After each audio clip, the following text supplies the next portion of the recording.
broadcast, and for part of the day it rained a little bit. You know, I wanted to ask you, this is the Rollover, Jake Feinberg Show, Rollover with George Cables. Again, just for the audience perspective, for the audience's sake, because I run a truncated hour show, it's only about 50 minutes.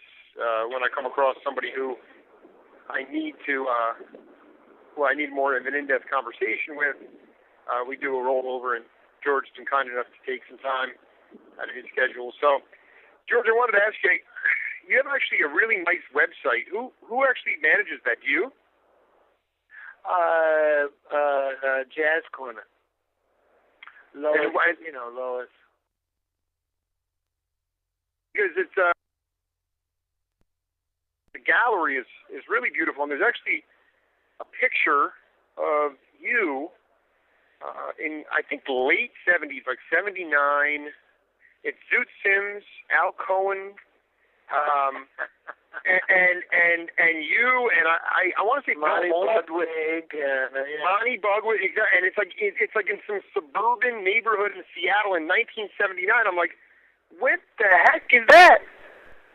Oh, it was a friend of ours who, I guess, at his parents' house. I was up there at the same time they were.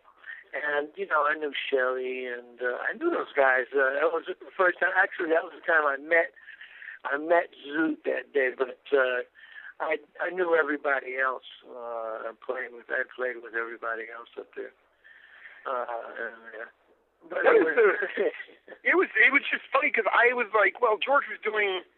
You were doing a lot of stuff at that time with the late great Joe Farrell on Contemporary. So I was like, boy, maybe they just walked into a gig up in the Pacific Northwest somewhere. But it was just kind of funny because here's all these old. I mean, it has a great look.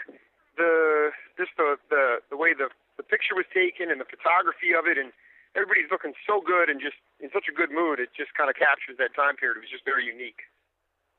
Oh yeah, it was really nice. I had a great time, and I think at that time, I mean, you probably know some of the recordings I did from that period, and Joe was there, was a part of that.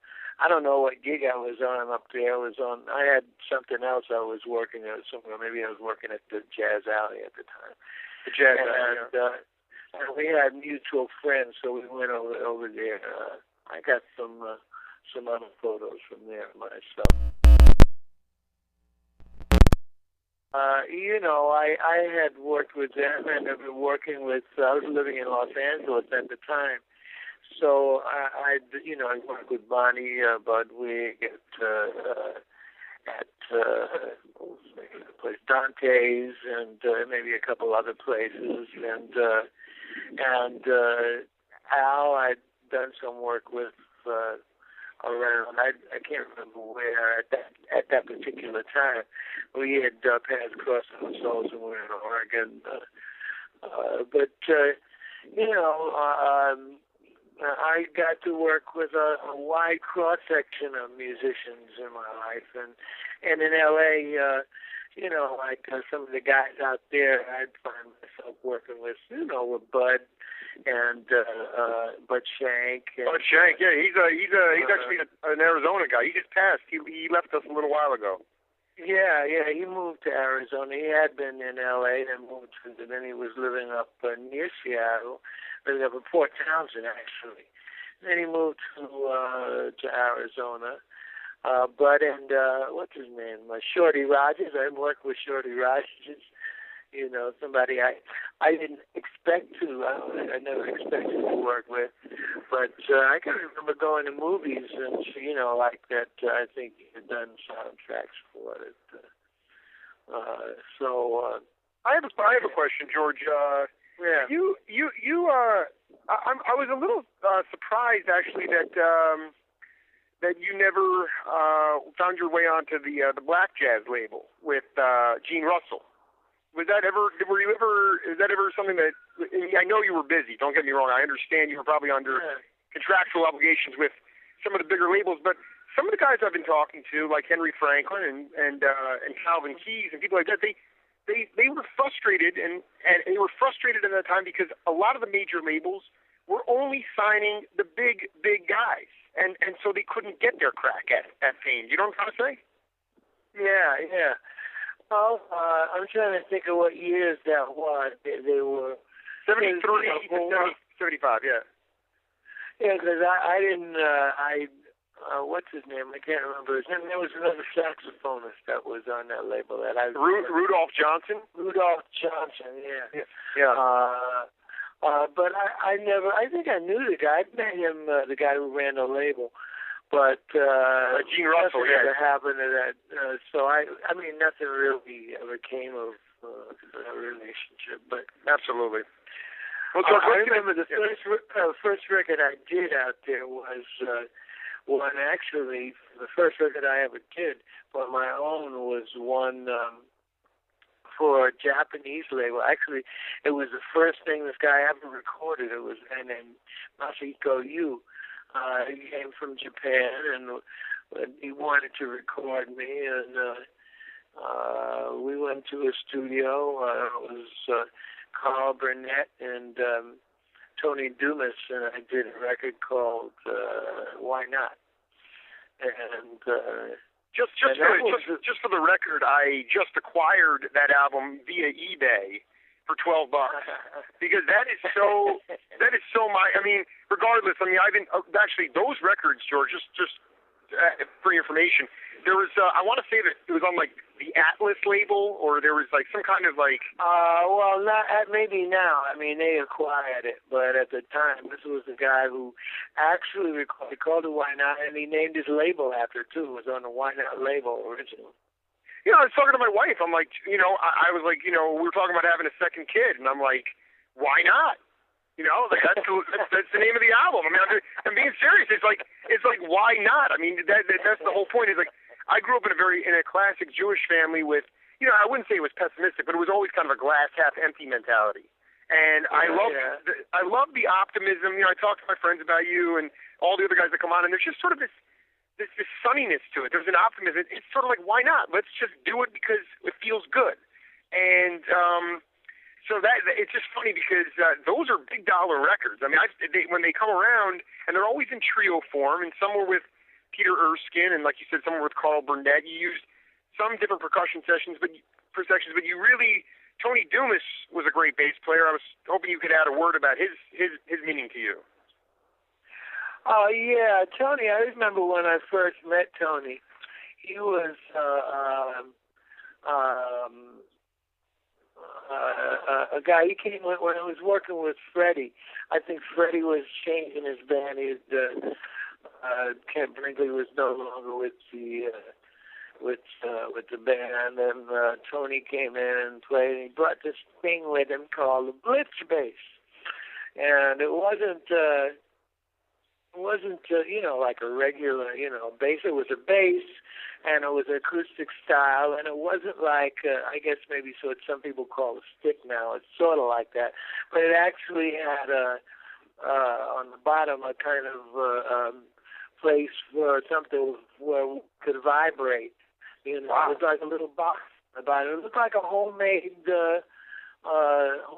stick, I guess. I mean, but it was before the stick, you know. It was a bass with a bass neck and a bass top, and instead of that big bass body, it just had this little box and was straight down. Anyway, he came in and his voice sounded great. You could hear he was strongly influenced by Ron Carter, and he was really quite accomplished at that time already, and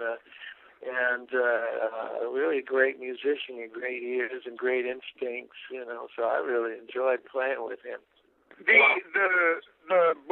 How did it affect the sound? Was it a deeper? Was it more of a?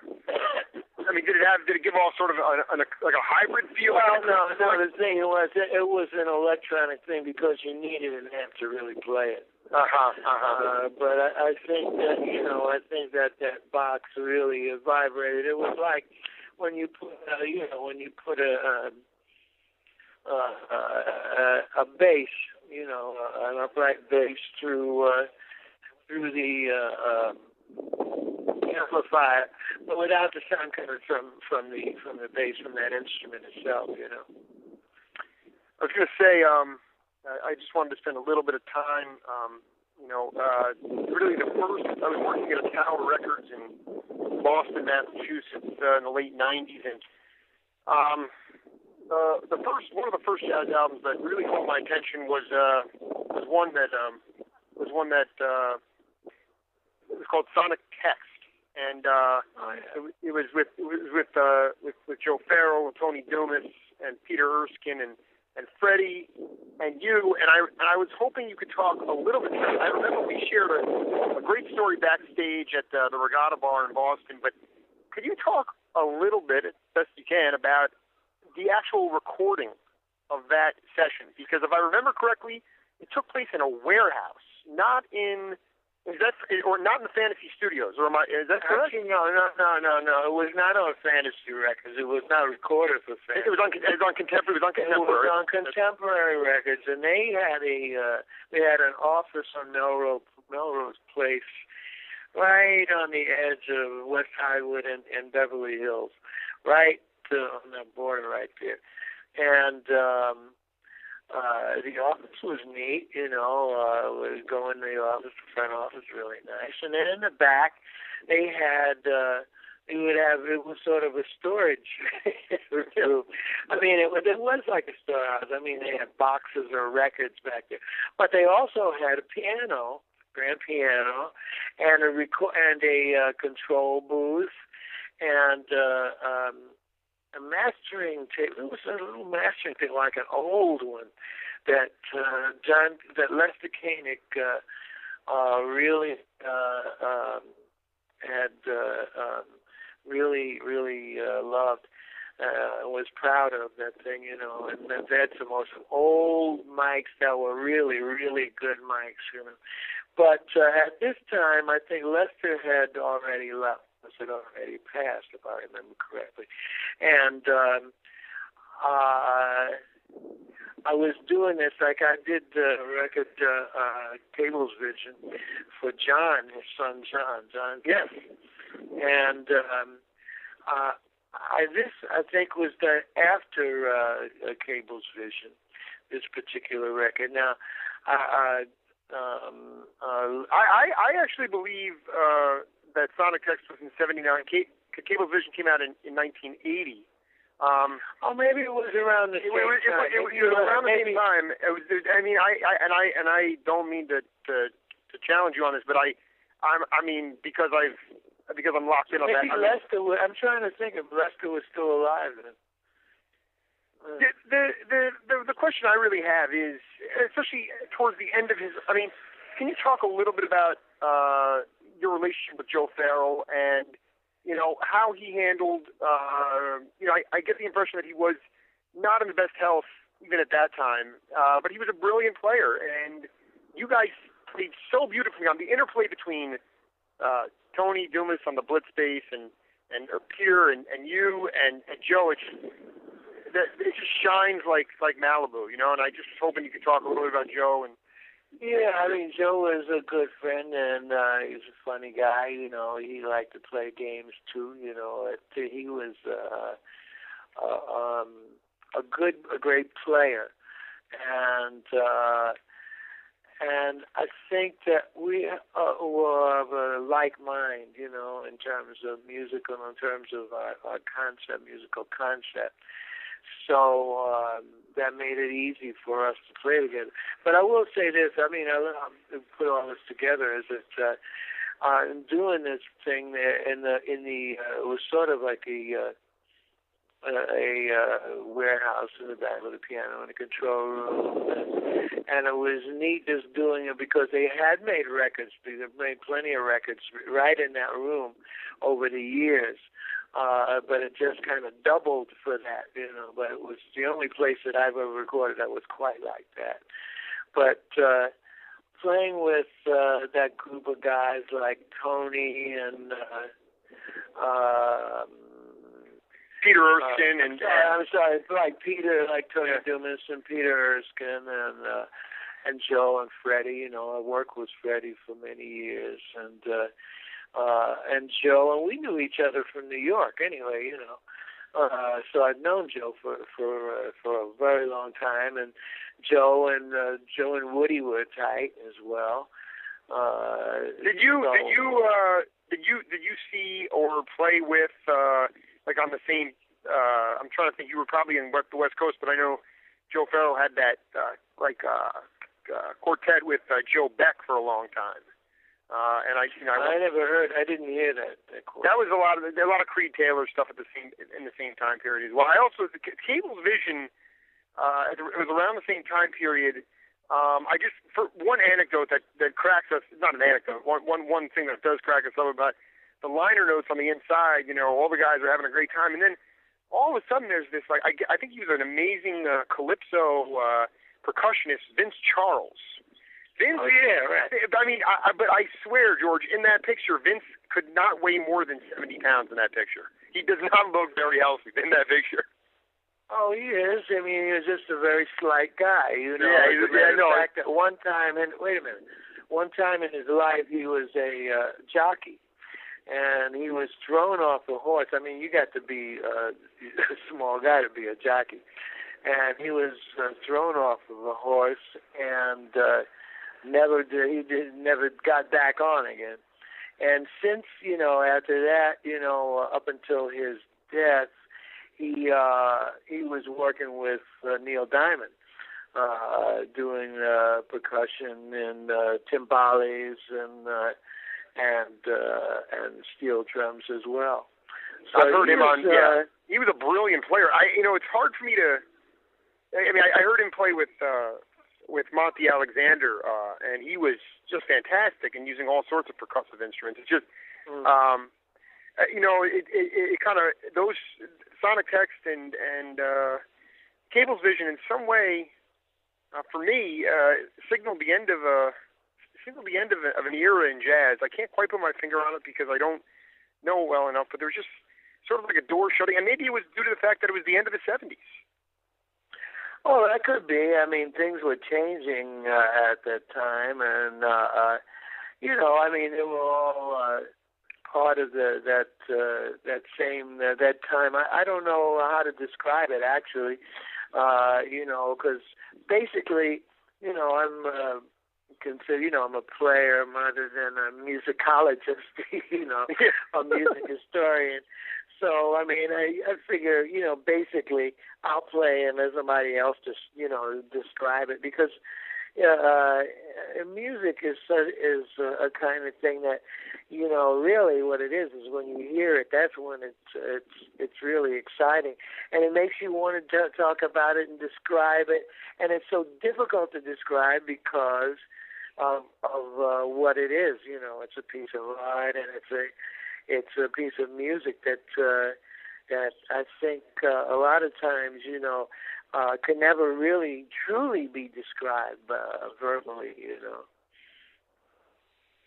It's through other senses, through other emotions, through other. Yeah. I mean, I it's funny you say that because I'm just sort of a burgeoning singer in this sort of happy-go-lucky band that I've put together, and now as you can plug into your laptop and record the session and whatever you do, whether you catch fire for 5 minutes or you have a good vocal thing, but inevitably, and you can hear it a couple days after when somebody goes through the stuff. But were there how much stuff do you think you played live that you never got to hear again? Most everything. I guess. And do you think that's the way music. That's what music is. Music is something that gets caught in time. There it is, and time moves on. Once now just about everything is recorded, and there are cameras and microphones everywhere. So I mean, it's like 1984. Was it 1984 has come true. Was that the book? Right. 1984, right? That's right. George Orwell. Yeah. So. Yeah, no, it's interesting because in some ways, not being. Did you at the time? Did you have any desire, or was just like, hey, you know what? I got another gig. I don't care. I'm just gonna go play for the love. And even if you had a smoking set and you're like, God, I really want to hear that again. Did that ever come across, or it just never really wasn't a big deal?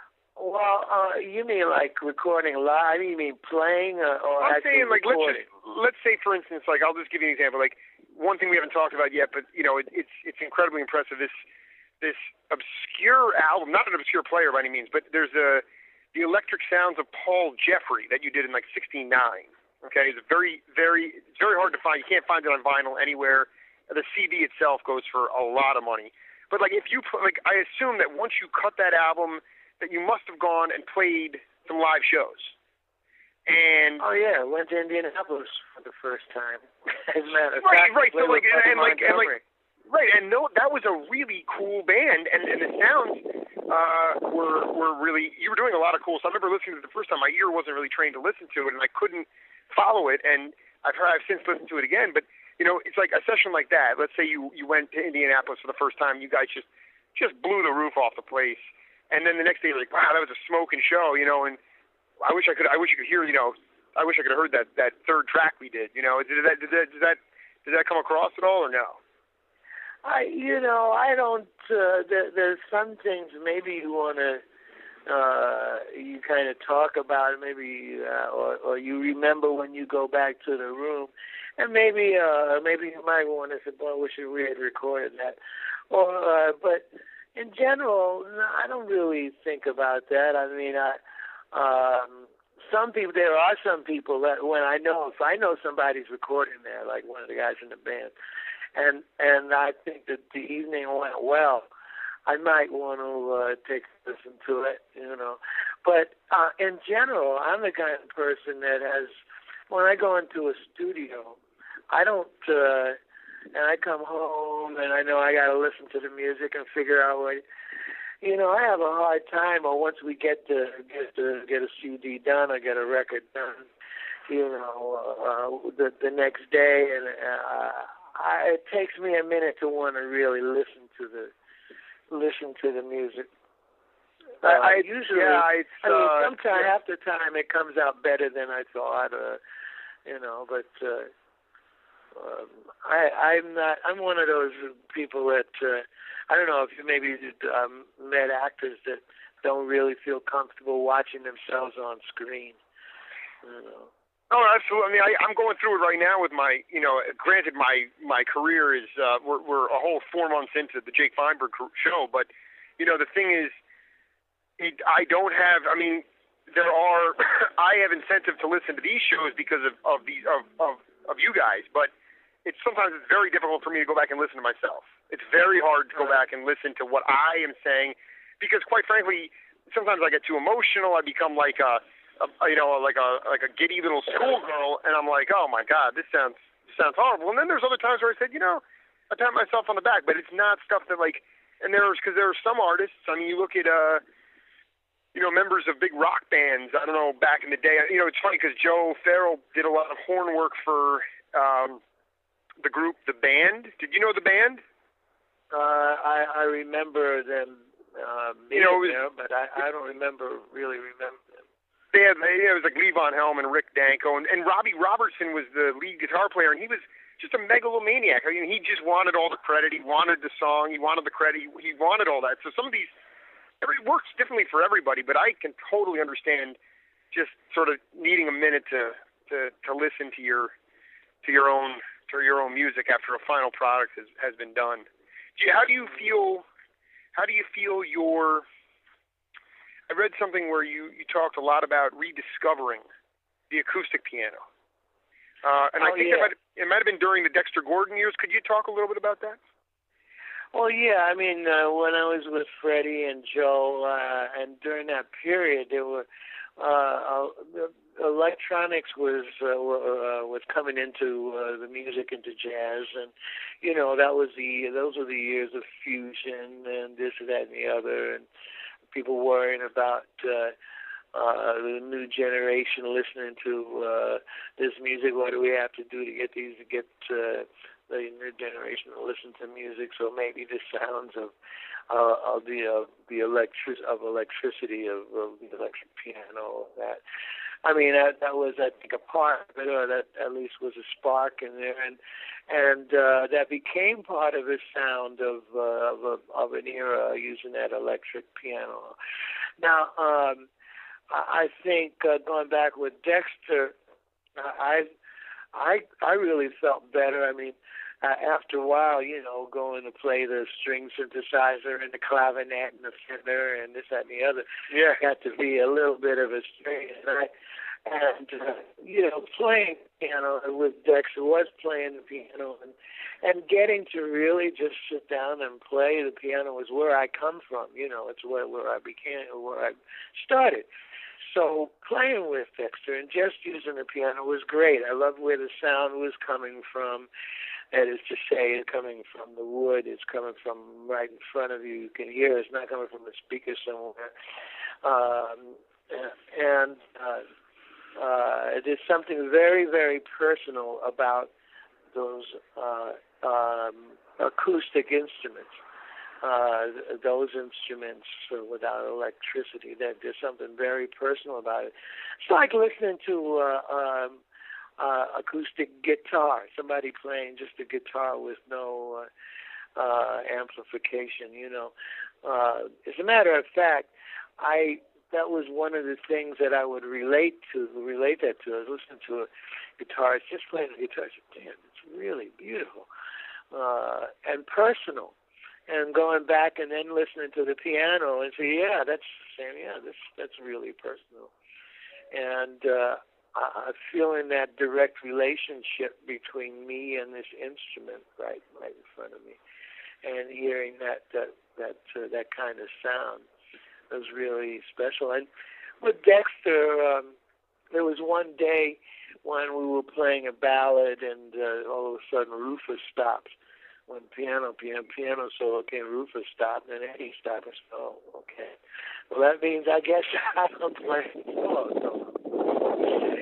So that worked out well, and we started doing that, and that was a part of playing that, because I don't think you would hear the same thing on electric piano. To play the electric piano that way. I just want to be clear about. I just want to be clear. Rufus Reed was the bass player. Yes, with Dexter. And then who was on drums? Eddie Gladden. Eddie Gladden. So you're saying that they just stopped, and then all of a sudden you just played a solo. Is that what I Yeah, right. Because Dexter played his solo, then it's time for the piano solo. Oh, I went to play boom, and then the bass was Rufus stopped. So, that's great. That is great. So the drummer is not playing, or is not going to be playing drums and piano on a ballad. Maybe on something else, but it's true. Did you? It's just hard to explain because it's hard. The stuff you were doing with Woody Shaw and Joe and Freddie. Was the early, the infantile, I mean, you want to call it funky jazz, you want to call it electric jazz or searching, but what is just real quick, what's your opinion on that fusion music, on fusion? Whatever the Weather Report or that kind of, that mid-70s, what jazz was turning into and electrically at that time. Well, at the time, everybody got caught up in that, and basically, right now, I'm wondering. Those days were fun. I mean, as long as albums say like Bitches Brew, or albums like let's see, Power to the People, the Joe Henderson record. Those records were really powerful and very musical. Herbie's work with electric piano with the Rhodes was great. And really exciting. I enjoyed the Rhodes. I enjoyed working with the Rhodes. I mean, from my perspective, playing that Rose was great. It had a great texture, and I like that. I think that somehow that kind of went away. It kind of I can't remember exactly how and why a lot of that stopped, but the piano. I think you could probably play that kind of groove with the piano as well. But from my perspective now, I worry about the kind of control and influence that pop culture has over the kind of music that we play. I mean, there's always some influence. I mean, and at one time, jazz was the popular music. That was it. It was dance music, and But I think that at this point, jazz has grown and has grown. Yeah, metamorphosis. I know you're metamorphosis. Yeah.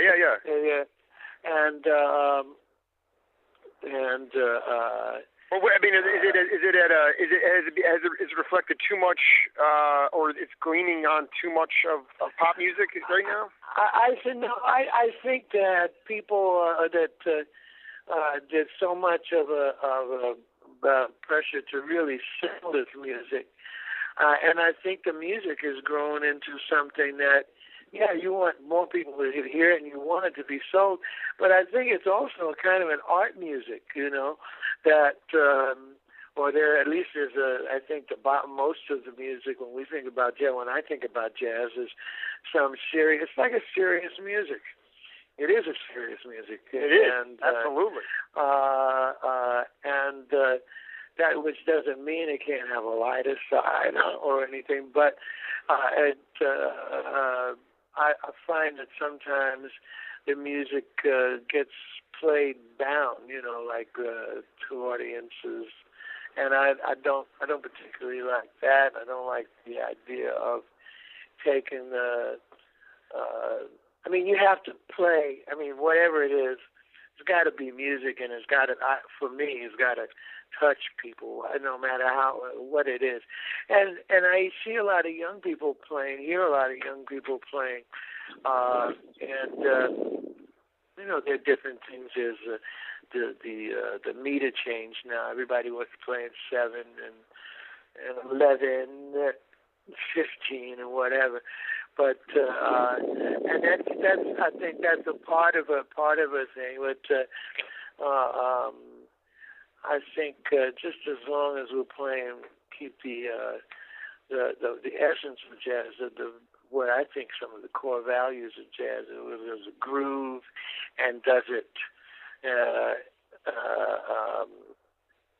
the improvisation and the groove, and like Duke Ellington said, if it doesn't mean anything, if it don't mean anything, if it ain't got that swing. So that's a core element in jazz. That kind of. George, I do want to get your opinion. This is more of a sociological question, but I mean, I'm going to be blunt. There is the reason why there was a heaviness and a seriousness to the music that you were cranking out when you first started and all through the 70s, because, in my opinion, it's a generational thing. You had growing up for you not easy lives. Not at all. And you had, even your story about Billy Cobham going off to the Army in the late 60s was striking to me.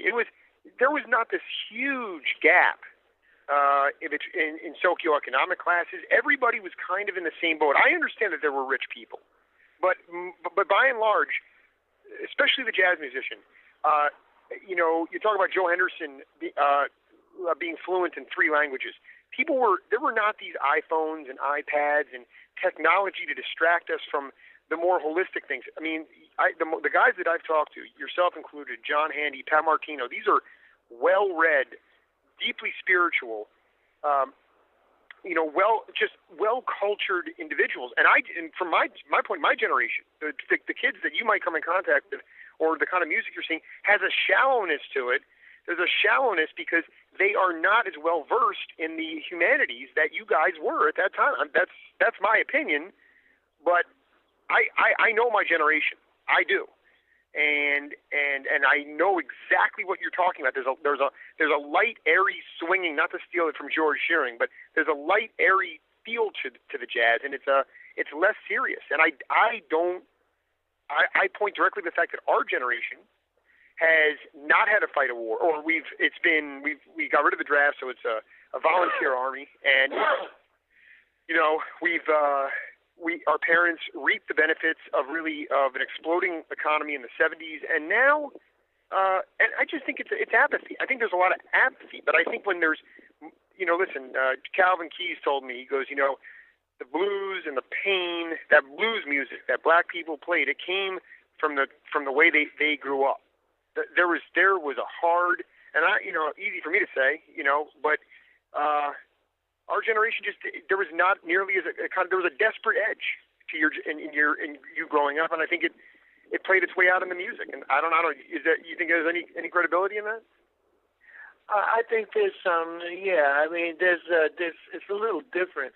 I might express. I've been working with some young people lately, and I've been hearing a lot of people play, like at some of the workshops I do.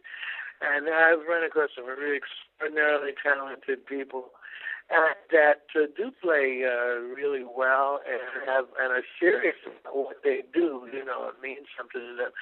But I think that sometimes, in playing this music, there's a tendency to back up, because most of the music that they hear, that people hear and love, and that are influenced by, come from CDs. So I hear a lot of pianists when they accompany, a horn or an instrumentalist. They kind of lay back. They play like it's approach it like it's a CD. Rather than, if I think we see some of the people play live, that contact, that personal contact, they, I think, would play a little different, play a little harder, play deeper in the keys, play in a little more committed fashion. Now, I'm not saying nobody is, but I'm saying I see that tendency. And I think now I've seen some pianists play when they're comping, they're kind of sliding over the keys, but when they play a solo, they're ready to go. And that's another element in that, everybody wants to be a soloist. Everybody is going for. It's so funny. It's so funny you said that, because I had an interview with Mickey Roker today, and that guy, he straight out was like, that was not my job. I did not want to be a soloist. He goes, my job was to swing the band, and that was my major, and I just wanted to swing. I was the swinger. That's all he cared about, and it speaks to it does, and it does speak to a whether or not it's conscious or not. It does speak to a self-centeredness that is also, I need to solo. I need to put myself out there. I need to be heard, because if I don't, then I'm not going to make it. And our society has been, the speed and the tempo of our society has been accelerated. It was a slower pace back 30, 40 years ago, and that lent itself to more relaxed, more opportunities. And like you said, I think more people feeling more relaxed to play the instrument the way it was meant to be played. Well, yeah, I mean, I'm not sure if that's exactly what I said, but no, I don't think I'm paraphrasing. Yeah, I'm paraphrasing. I don't. That's Jake Feinberg. That is not George Cables, folks. Okay, I just want to let people know that. But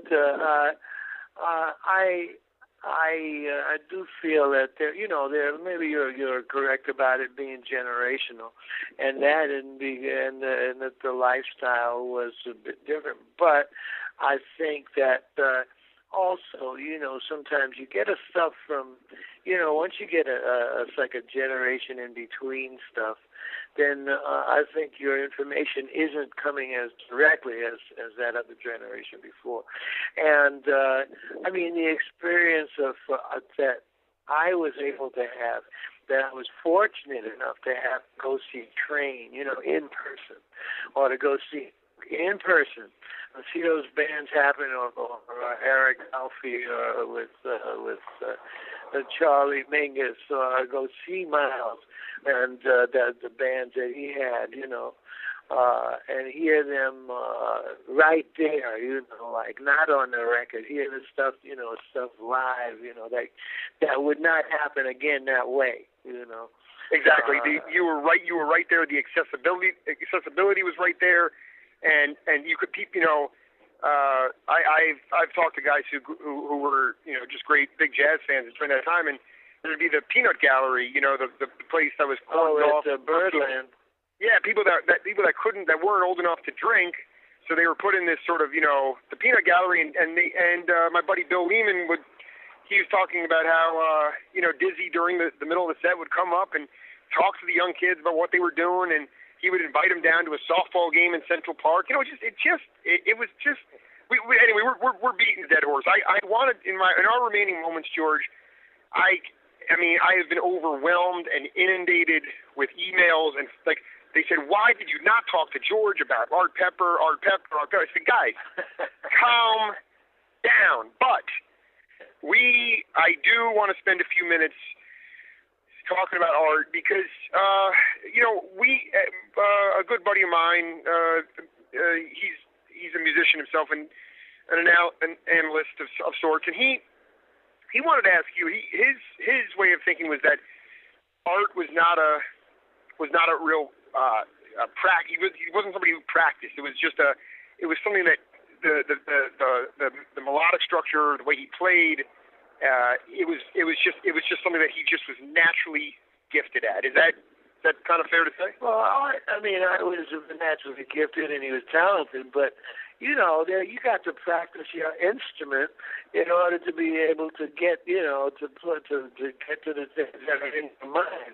You don't have things for your fingers so that or the ability to move your fingers. It's not like once you pick up the horn, if you're talented, it's automatic. Your fingers automatically go into the right place. You got to practice and get stuff together. Art used to think about the stuff and work out stuff that he wanted to do, like sometimes with two horns, I remember how the guys used to do the two horns, especially out west. And in the West Coast, that seemed to be more a part of the music, like duet playing in sort of a contrapuntal way, with two horns. But Art would write the music he would want, but he loved to play the melody. He loved to play ballads, and he didn't script out like his solo or anything. Nobody would. Well, maybe some people do. But what he would do is one thing that's really important that I got from Art is playing the ballads. He wanted to play slowly. But he was fanatic about it. He didn't want you to double up, not a little bit. He wanted as slow a tempo as possible. Yeah. No, that's not what I mean. He wanted to play slow. His philosophy was, look, you just played a song that was bouncing. You just played a song that was swaying up, medium tempo or fast tempo. So now, when you play a ballad, play a ballad. Don't play the melody slow and then bounce the rest. He didn't want to do that. He said, well, he bounced. You just play one of those. So he was one that liked to play the ballad the same tempo all the way through. That is to say, not to double up at all. I remember Tony on some concert. I don't remember where we were. We're playing somewhere over the rainbow. And Tony played a passing note. After we stopped, I said, "Don't you ever do that again." Yeah, just play that. Tony was shocked. He was looking at, but I was just playing a passing note. He wouldn't let it. He was. But you guys had a deeply personal relationship, and it was similar to we talked. Mickey Roker and I talked a lot about him and Bob Crenshaw, and it seems like these relationships develop through the music, and and they're special. But can you? I mean, talk about Art Pepper to me was such a, in many ways, just an amazing guy and troubled at the same time, and lost many years of his life due to incarceration. But you caught him at a stage in his life where I think he was. Well, you tell me. Where was he at? He was ready to play. He wanted to play music, and he just wanted to have the right people around him. He came up in a time that was, people were very race conscious, and especially in Los Angeles, was pretty segregated. And they had two unions. There was the Union 802, which was for the white people, and then there was the black union. Then it was South Central LA, and then the union was integrated. But I think he was very much aware, and it was right around there, and I think he felt some sort of a draft from black players, and I don't know if that's, directed anything at him, but I'm sure that there was some sort of draft for the situation, that there was a double standard for black players and white players, and I know he was probably aware of that, but he loved playing music. He loved to swing, and he wanted to swing. One of the best records he ever did was one called Art Pepper Meets the Rhythm Section, with Winton and I think it was it. It's funny. It's Jimmy Cobb's on that. Yeah, Jimmy and Paul Chambers. So either it was Philly Joe or anyway, it was. That was one that he really liked, and he wanted to swing. He really wanted to swing. That was what he loved. He loved that feeling. And I think when I played with him, we just felt comfortable. He felt very comfortable with me, and we would hang out and talk, and just it was easy for us to be together. So. Musically, was good. He liked the way I played and felt with him, and also it was easier because socially we could get along. And if there's anything on his mind, he could talk to me. Sometimes, he found it difficult to talk to other people because, just because of the way he was a sort of an eccentric person. But there's the album The Trip. If there was ever an album that has had more of a profound impact on myself and others, it's just it's that one, and it's Elvin. That was a great time. Yeah, I know. Even in the music, the slower, a song for Richard, I want to say, is one of the tunes on there, and there's Red Car and The Trip itself, and Elvin Jones was playing drums. I think Sweet Love of Mine. I was surprised he called Sweet Love of Mine because it's a Woody Shaw song. I didn't know he was hip to Woody. So and who knows? I mean, it was. I'm just, I'm glad, George. No matter what, that stuff. That piece of history that took place in our history, and that's indelible, and nobody can take that away from anyone. Not you, not me, and I just want to let you know that for you to take this time and spend it with me, I am totally humbled, and I just couldn't. I'm just very thankful because at this point I've never, aside from my family. And right now, this is keeping me going. This is, and not in any, but this is being able to talk to my people, to the people that I can connect with. It's just, my buddy was saying it the other day. I don't play music. I don't play the piano. I just see people. I read the liner notes, I hear their quotes, I hear their music, and I say, God, I really want to get to know that person. And not only just I want to hear the music, but I want to actually talk to them. And that's my goal, is over time just to develop more and more the ability to continue to build and paint our story.